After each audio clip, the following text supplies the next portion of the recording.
हाँ बन रहा है बन रहा है। السلام عليكم ملګرو دا غار حرا ده کم از کم د لاندې نه زمونږ د پاسه 2 غنټې خوا شاوله دي په راختو کې دغه منور او بختور ځای ده تاسو کته شئ د دې ځای نه ښکته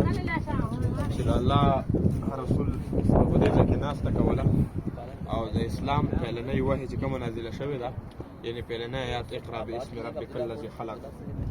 هغه هم دغه مقام ده تاسو نه خو نه کته شئ भैया मोबाइल थोड़ा दे वीडियो चल रहा है। نو دا ځای ده غار حرا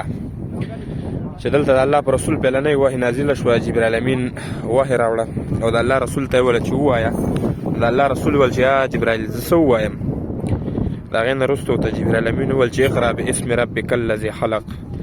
د قرآن پیلنۍ آیات او پیلنۍ وحی چې کوم دی په دې ځای شوی دا غار حرا دی دا ډېر بختور او منور ځای دی چې د یو مونځ ثواب په زرګونو منځونو دی تاسو یې نیغ په نیغه کتی شئ او دا سلمان دی بیخي ګډوډ دی راختلی دی دغه مخامخ مکه ده دا ګینټې ټاور دی